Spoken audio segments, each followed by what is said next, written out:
السلام علیکم. څنګه چې تاسو ته پته ده چې په دې چینل باندې موږ انګلیش په پښتو کې ښایو او نن موږ دا فیصله کړې ده چې نن نه پرسته به موږ انګلیش د سټورۍ سره تاسو ته ښایو او د سټورۍ پیدا دا وي چې سټورۍ سره یو څه زده شي هغه به کله هم نه هیر کیږي. نن به موږ په دې ویډیو کې په یو غش باندې دوه ښکاره کوو، یعنې په دې ویډیو کې به موږ د انګلیش او دغه سره سره پښتو یادو. په دې ویډیو کې به موږ دا هم یادو چې په دې ځای کې کوم ټینس استعمال شوی او دا کوم ټینس طرف ته اشاره کوي، یعنې په دې ویډیو کې به تاسو خپل ټینسز چې کوم دي د هغه به هم تاسو امپروف شي. نو ویډیو ډیره انفارمیټیو ده، ویډیو تر اخره پورې وګورئ او د داسې نورو ویډیوګانو لپاره زموږ د یوټیوب چینل ورسره لازمي سبسکرایب کړئ. سو لیټس سټارټ. د کلیور کرو، هوښیاره کاغه. سټوري زموږ سره د کلیور کرو. کلیور وی چالاکه ته، هوښیار ته، او کرو وی کاغې ته. Once upon a time there lived a crow. یو ځل یوه کاغه اوسېده. Once upon a time یو ځل. There lived اوسېده. Lived دا د live second form دی او د دې معنی او مطلب دی اوسېدل. A crow یوه کاغه. کرو وی کاغې ته. She had built her nest in a tree. هغې په یوه ونه کې خپله جاله جوړه کړې وه. She had built هغې جوړه کړې وه. دلته چې د سنټنس په سر کې کوم شي راغلی دی نو دا له دې کاغې طرف ته اشاره کوي. had built دلته past perfect tense استعمال شوی دی. had چې کوم دی دا د past perfect tense helping verb دی او build دا د build third form دی. د build معنی د جوړول، دلته built استعمال شوی دی نو دې مطلب دا دی دا past perfect tense طرف ته اشاره کوي. her nest، her دا زموږ سره possessive pronoun دی یعنی دا ملکیت شو کوي. her nest nest وی جالې ته in a tree په یوه ونه کې. her چې کوم دی دا ملکیت شو کوي یعنی د دغې کاغې جاله. in a tree په یوه ونه کې. tree وی ونې ته. at the root of the same tree a snake had built its home. د همدغې ونې په بیخ کې یو مار خپل کور جوړ کړی و. at the root په بیخ کې یعنی په یخ کې. of the same tree د دغې ونې په کوم ونه کې چې د کاغې جاله وه. a snake snake وی مار ته. had built دلته بیا past perfect tense استعمال شوی دی. had built جوړ کړی و یعنی په تیر وخت کې جوړ کړی و. its home خپل کور. whenever the crow laid eggs the snake would eat them off. هر کله چې کاغې هګۍ اچولې نو مار به یې خوړلې. whenever هر کله چې. whenever معنی ده هر کله چې. the crow دغې کاغې laid دا د lay second form دی او د lay مطلب دی هګۍ اچول یا یو بل څه اچول. نو دلته second form استعمال شوی laid. egg دا هګۍ ته وی، eggs دا هګو ته وی. eggs د egg جمع ده. the snake دغه مار would eat them off دغه به خوړلې. eat وی خوړلې ته. the crow felt helpless. کاغه د بېوسه احساس کولو یعنی کاغه بېوسه وه.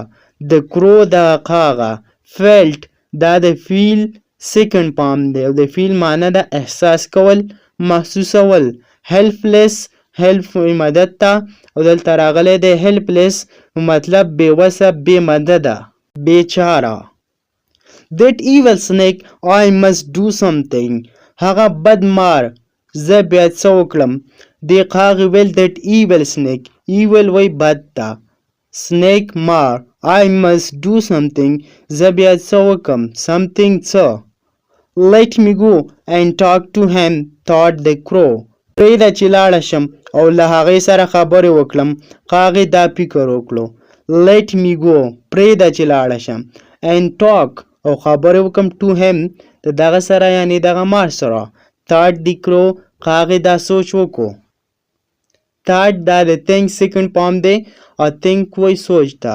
دلته thought استعمال شوی دی نو دا past tense طرف ته اشاره کوي یعنی په تیر وخت کې دغې کاغې دغه سوچ وکړو. The next morning the crow went to the snake and said politely. بل سهار کاغه لاړه قاغې مار ته په نرمۍ سره وویل the next morning په بل سهار next morning وای بل سهار ته morning وای سهار ته the crow دغه قاغه went لاړه went دا د go second پام دی د go مطلب دی تلل went دا past tense طرف ته اشاره کوي یعنی په تیر وخت کې لاړه to the snake د مار خواته and said politely او په عاجزۍ سره ورته وویل په نرمۍ سره ورته وویل said دا د say second پام دی او د say مطلب دی ویل politely په عاجزۍ سره please spare my eggs dear friend مهرباني وکړه زما هګۍ پرېږده ګرانه ملګریه یعنی د قاغې دغه مار ته ویل چې مهرباني وکړه زما د هګۍ خوړل پرېږده please spare my eggs spare معنی ده پرېښودل my eggs زما هګۍ dear friend ګرانه ملګریه let us live like good neighbor and not disturb each other راځه چې د ښه ګاونډیانو په څیر ژوند وکړو او یو بل ته تکلیف یعنی مزاحمت ونه کړو let us live like good neighbor د ښه ګاونډیانو په شانتي اوسېدلو ته وایي neighbor د neighbor معنی د ګاونډي ته په انګلیش کې وایي neighbor and not disturb او یو بل نه ډسټرب کو یعنی یو بل ته تکلیف نه ورکو مزاحمت نه ورکو each other یو بل ته نو مار ورته څه وایي په جواب کې ها you can't expect me to go hungry ها ته زمانه د وږي کېدو تمه نه لرې یعنی د مار د قاغې ته ویل آیا ته زمانه دا تمه نه لرې زه به نه وږی کېږم زه به څه نه خورم ها you can't expect can't دا د cannot شارټ فارم دی expect وایي تمې لرئ ته توقع لرئ ته me زمانه to go hungry چې زه وږی شم یعنې ته زمانه د وږي کېدو او ډولۍ څه تمه نه لرئ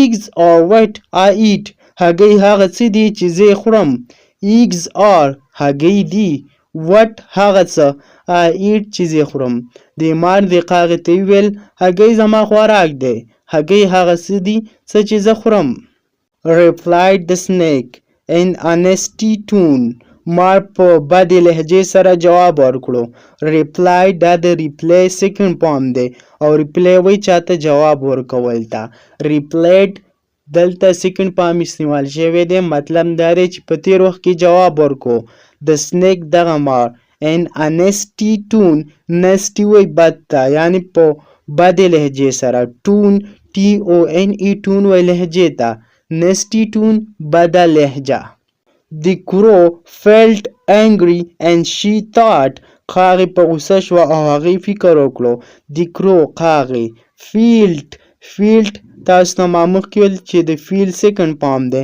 angry غوسه شوه and she thought او هغې سوچ وکړو angry وایي غوسې ته هغه څه وایي I must teach that snake a lesson زه باید دغه مار ته یو سبق ورکړم I must teach زه باید ورکم that snake دغه مار ته a lesson یو سبق The next day the crow was flying over the king's palace په بله ورځ قاغه د باچا د محل له پاسه تېرېده یعنی الوته The next day په بله ورځ day وایي ورځ ته د crow دغه قاغه was flying was دلته راغلی دی نو دا اشاره کوي د past continuous tense طرف ته یعنی په تیر وخت کې دغه قاغه پاسېده الوته په هوا کې وه over د پاسه د king's palace د باچا د محل د پاسه دلته چې د king سره کم apostrophe s راغلی دی نو دې مطلب دا دی چې دا پوزیشن شو کوي یعنی ملکیت شو کوي palace وایي محل ته د باچا محل she saw the princess wearing an expensive necklace هغې قاغې ولیدل چې شهزادګۍ یو قیمتي هار اچولی دی she saw دغې قاغې ولیدل the princess شهزادګۍ princess وایي شهزادګۍ ته او شهزاده ته prince وایي wearing اغوستی و یعنی اچولی و an expensive وایي یو قیمتي ته necklace یو هار یو امیل Suddenly a thought flashed in her mind and she swooped down. Suddenly अचानक a thought flashed یو فکر ورته وشو، یو خیال یې راغلی. in her mind د هغې په ذهن کې. and she swooped down هغې ښکته راغوټه کړه. SWOOP swoop. swoop چې کوم دی د دې مطلب دی غوټه کول یعنی جپټنه. swoop مطلب دی غوټه کول. کله چې مرغۍ د بره نه ښکته راځي کومه غوټه چې کوي دغه ته ویل کېږي swoop په انګلیش کې. او swooped دلته سیکنډ فارم استعمال شوی دی، مطلب مخکې غوټه وکړه. ډاون ښکته. pick off the necklace in her beak and flew off to her nest. په خوله کې یې هار واخیستو او خپل جالې ته والوته. pick off. pick وایي راغیستلې ته، یو شیز راوچتولې ته. دلته سیکنډ فارم استعمال شوی، مطلب په پاست ټینس ته اشاره کوي، یعنی په تیر وخت کې دې راوچت کو. د نیکلس دغه هار. and her beak. beak BEAK beak وایي مخوکي ته د مرغۍ چې کومه مخوکۍ یعنی کومه خوله یې دغې ته beak وایي. and flew off او پاڅېده to her nest خپلې جالې ته. when the princess saw the crow flying off with her necklace. کله چې شهزادګۍ ولیده چې قاغې د هغې د هار سره الوځي. when کله چې د princess شهزادګۍ سا ولیده. سا د سی سیکنډ فارم دی، سا ولیده. د کرو دغه قاغه flying off with her necklace چې د هغې د نیکلس څخه پاڅېدله یعنی الوتله، د هغې نیکلس ورسو. she screamed هغې چغې کړې. screamed دا د scream سیکنډ فارم دی. she screamed هغې چغې کړې. she screamed. screamed دا د scream سیکنډ فارم دی او د scream مطلب دی چغې وهل. somebody has taken my necklace. یو چا زما هار واغیستو. somebody has taken my necklace. یو چا زما هار اغیستی دی. somebody یو چا has taken اغیستی دی my necklace زما هار. help the crow has taken my necklace. مرسته مدد وکړئ قاغې زما هار اغیستی دی. help مطلب دی مدد وکړئ مرسته وکړئ. د کرو د قاغې has taken اغیستی دی my necklace زما نیکلس. soon palace guards were running around in search of the necklace. فوراً جلتۍ سره د دغه محل ساتونکي د هار په تلاش کې شو. soon جلد. palace guards د محل ساتونکي یعنی ګارد د دغه محل. were running دا روان شو around in search of the necklace د دغه نیکلس په تلاش کې. within a short time the guards found the crow. په لنډ وخت کې یعنی په لږ وخت کې ساتونکو قاغه ومونده. within a short time په لږ وخت کې. the guards دغه حفاظت کوونکو دغه ساتونکو. found د find سیکنډ فارم دی او د find مطلب دی موندل یا پیدا کول. found ومونده د crow د قاغه. she still sat with the necklace hanging from her beak. هغه لا تر اوسه ناسته وه چې هار یې له خولې زنګېدو. she still هغه اوس هم sit ناسته وه. SAT sit دا د sit سیکنډ فارم دی او د sit مطلب دی کېناستل.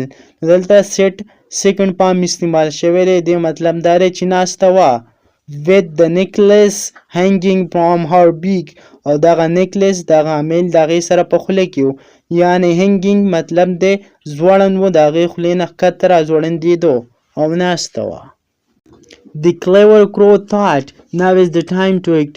هوښیارې قاغې فکر وکړو چې اوس وخت دی د کار کولو یعنی د عمل کولو. the clever crow د هوښیارې قاغې thought سوچ وکړو فکر وکړو. now is the time اوس وخت دی to act د عمل کولو یعنی د کار کولو. act وایي عمل ته کار ته. and she dropped the necklace fell right into the snake's hole. او هغې هار وغورځولو او دا هار سیده د مار په سوراخ کې ولګېدو یعنی د مار چې کم کور و په هغه کې ولګېدو. when the snake heard the noise کله چې مار غږ واورېدو. when کله چې د snake دغه مار hear سیکنډ فارم دی heard واورېدو. the noise دغه आवाज د دې هار. it came out of its hole. it came راووتو out of its hole هولوی سوري ته. The palace guards saw the snake. د محل ساتونکو مار ولیدو.